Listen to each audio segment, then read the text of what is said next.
It is our intention that each of these messages be built upon a major principle, one of the great ideas which automatically produces the results we seek. In this message, let's talk about a principle that never fails. Following this particular idea gives quality and richness to life. It will also produce a peace of mind that never wavers, and the principle is integrity. Like other great ideas, it gets a lot of lip service, but it's seldom a true way of life. How people love and value a person of integrity. Integrity in everything we do, and all of our relationships with others. Integrity in what we say. Integrity in our work. But the word integrity often conjures up a person of stern and sober visage who walks the straight and narrow. That's not the kind of integrity I'm talking about. I'm talking about integrity with a sense of humor. Integrity with understanding. Integrity with kindness and gentleness, but integrity all the same. Never expediency, never saying, well, everybody else is doing it. I guess it won't hurt if I do it too. But it does hurt. If it's wrong and we know it's wrong, it does hurt. The seed for achievement is integrity. He means honesty and the truth. Perhaps it was best put in the famous line by Shakespeare, when in Hamlet he asked Polonius to say, "And this above all to thine own self be true, and it must follow as the night the day, thou canst not then be false to any man." If we are true to ourselves, we cannot be false to anyone else. If our word to live by is integrity, we have what we need in a pinch. Our sleep is untroubled, and we're respected wherever we go. During the Korean War, the Chinese communist overran an American position and captured an American general. He was subjected to weeks of the worst kind of treatment, brainwashing and questioning. He never gave in. Finally, he was told that unless he answered their questions, he would be executed the following morning. That night he wrote a letter to his wife, and at the end of the letter he said, "Tell Johnny the word is integrity." As it turned out, he was not executed, and he was later repatriated to American forces. But thinking he was going to die, he told his son that the word is integrity.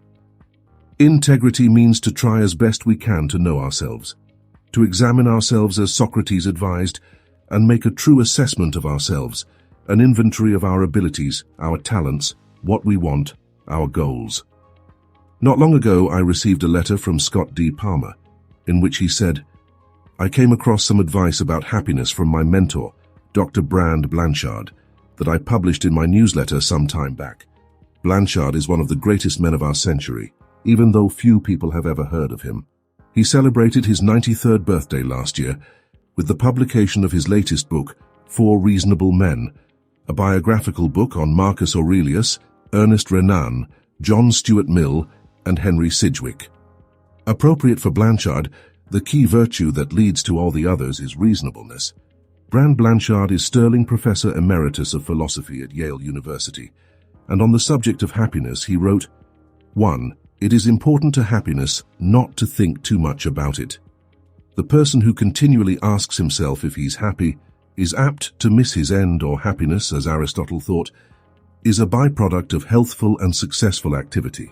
Bertrand Russell, who wrote The Conquest of Happiness, remarked that scientists are generally happier than artists, since they're commonly lost in objective tasks and not examining their own navels. What is important is to find what one can do best. Probably alter the line most useful to others, and then to do it with all one's might. Happiness will come unsought. If one seeks it directly, one will be like the discontented old ladies who haunt Miami hotels. Number 2. The main principle of my ethics is, Brand Blanchard writes, to act as to make the world as much better as possible. I've not lived up to it. No one has. There I disagree with Dr. Blanchard. He has made the world better, and so have many others. But trying to live up to it, he writes, involves constantly looking forward to the consequences of one's actions, choosing those that are likely to be fruitful and inhibiting action from impulse. Many people think, of course, that acting on impulse is a requirement of happiness, and I agree that impulse must be there, the stronger the better, provided it's under control. But seeking happiness directly by blindly following one's impulses is too likely to end in hippiedom, drugs, and the gutter. And the distinguished Yale professor wrote, "The most important thing I've learned is the necessity of reasonableness. The person who has the least regret, who does most for his community, whose judgment carries the most weight and is the most trusted, is the person who is steadfastly and on principle reasonable. I don't mean the intellectual who is often an impractical bore. I mean the person who in matters of belief and matters of action takes as his principle a gesture of belief or decision to the evidence. And he completes his small essay on happiness by writing, "There's no one meaning of life. No two lives have the same value." The richness of a life depends not on the amount of happiness it achieves, but on finding out who one is. That is, about one's unique combination of powers, and then discovering through experiment and reflection what course of life will fulfill those powers most completely. You'll never get better advice. I agree with Scott Palmer that Bran Blanchard, Sterling Professor Emeritus of Philosophy at Yale University, in his 93 years, most of them devoted to study and teaching and observing the human species, knows what he's talking about. And to me, reasonableness is another word for integrity. Integrity to truth, to the evidence, no matter where it leads. And I especially like this saying, "The richness of a life depends not on the amount of happiness it achieves, but on finding out who one is, that is, about one's unique combination of powers, and then discovering through experiment and reflection what course of life will fulfill those powers most completely." What are your powers? There's something, probably several things that you can do especially well, that you most enjoy doing, and which will automatically provide the greatest service to others. Are you ready to discover through experiment and reflection what course of life will fulfill those powers most completely? Now that's being true to yourself. That's integrity. That's reasonableness. As a radio listener wrote to me one day, "There's little we cannot accomplish as persons if we manage the conquest of inner space." Being truthful with ourselves means taking the responsibility of making the best use of what we have. And what do we have? We have our underutilized minds, our abilities, our talents, and time. These are our possessions. This is really an immense amount of wealth that belongs to each of us, and it's the investment of our wealth which will determine our rate of return. Our mind, our abilities, our talents, and time. No one can take those away from us. We take them with us wherever we go, and they represent our true wealth. That's what makes the human being autonomous, although most people don't know it. They remind me of the horse or elephant that meekly does what it's told or directed to do. It's completely unaware of its own strength. It doesn't know how easily it can do what it wants to do. And millions of miraculous human creatures live in tiny prisons of their own fashioning, completely unaware of their powers to be free, to do what they would most love to do, and in so doing, reap a harvest beyond their wildest imaginings. They are slaves to their ignorance, and follow each other around and around like so many processionary caterpillars. How have they invested their wealth, their minds, their abilities, their talents, and time? They are not even aware of it. As with the ownership of wealth of any kind, it's left to us to decide what use we'll make of it. We can squander it until it's gone, spend it in a helter-skelter, hit-or-miss fashion without much purpose or meaning, or we can invest it with intelligence and purpose and receive an abundant return, a return which will more than provide for our families all the years of our lives. The choice is ours, and it's here that integrity comes into the picture, for we're the only ones from whom we can steal time, talent, ability, and the use of our minds. It's making the best use of what we have, what we are, in the time that's been granted us. Sound simple? Well, truth is always simple and uncomplicated. As soon as we properly invest our true wealth, we place ourselves above competition. We're no longer competing. We're creating, we're understanding something that the great majority of people have never known. Here is the foundation upon which every great career has been built in every field. So invest in that yellow legal pad and a few ballpoint pens, and in your own best quiet time start making notes. Here are some givens in the success department. Success has nothing at all to do with the size of the brain. The largest brain on record was the brain of an idiot. The smallest, the brain of Anatole France, who won the Nobel Prize of Literature in 1921. Some of the world's greatest people in every field are or were short, bald, and fat. Some tall and skinny. Some were brilliantly educated. Some had little or no schooling. The person destined for greatness is the person who decides for himself to follow his or his strongest suit. But truly successful people all have one thing in common. They all follow, consciously or unconsciously, the law of cause and effect. They're true to themselves. Although most people will give lip service to the idea of integrity, they're really not at all sure about it. With a great majority, it's often a matter of expediency. If it's expedient to be honest, try and be honest. If it's more expedient to realize a quick profit in some way by not disclosing the whole truth, or by shading it a bit, well, let's shade it a bit. They tend to live on the basis of short-term or even instant gratification. They don't see succeeding as a long-range program.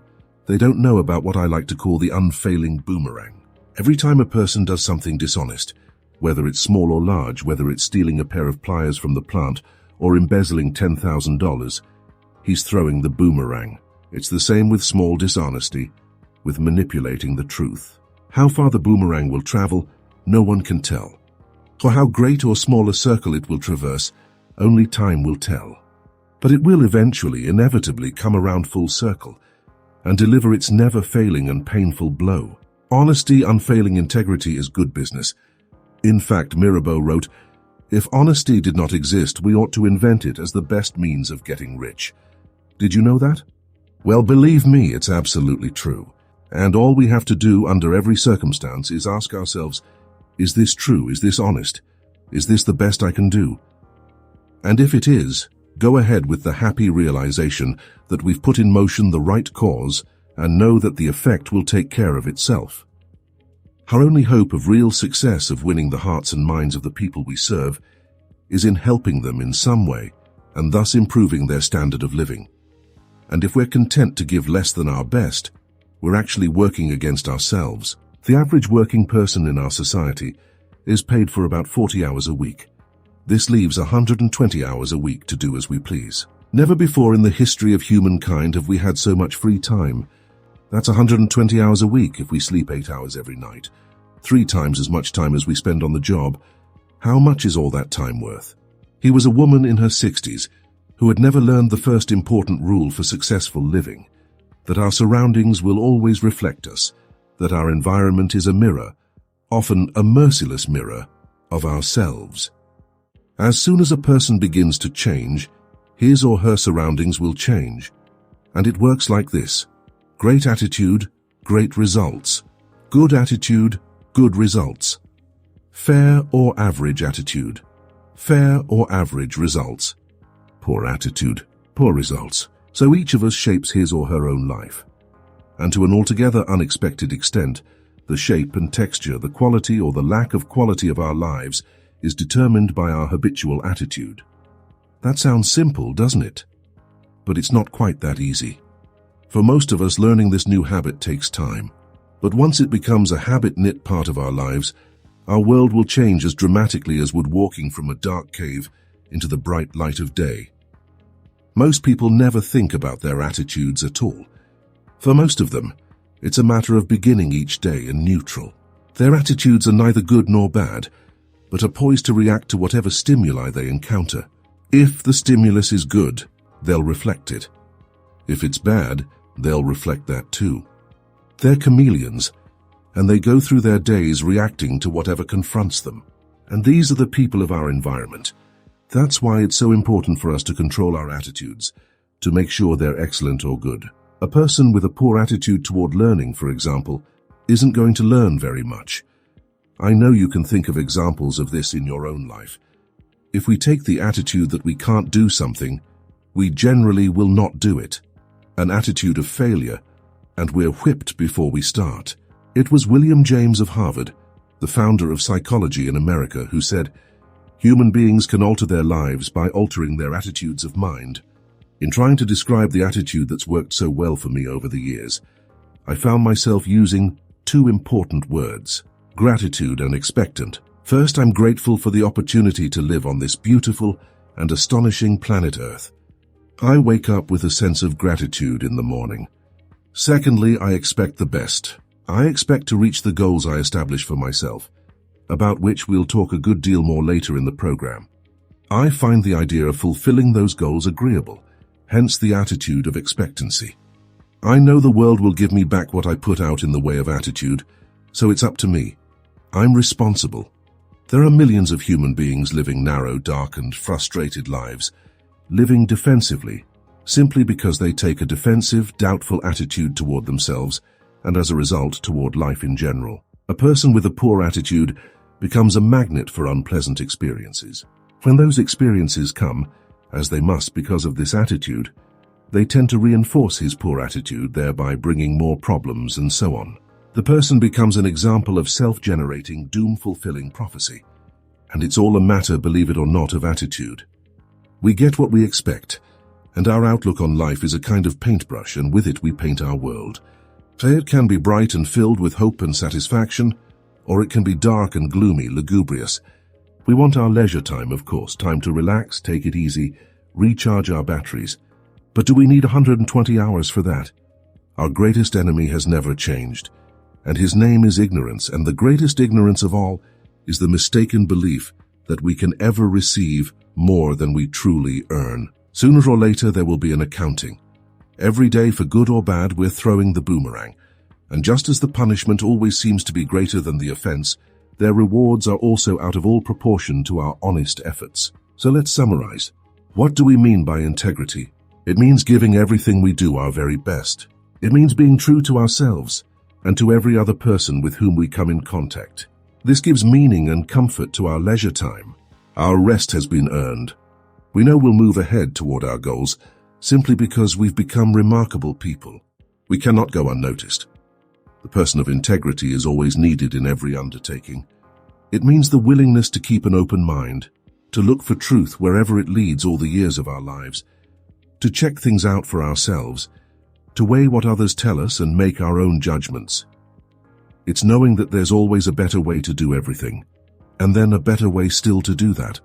It's looking for that better way in everything we do. It's realizing that the person who does not read is no better off than the person who cannot read, and that a person who does not continue to learn and grow as a person is no better off than one who cannot. It means that we must walk with integrity every day of our lives.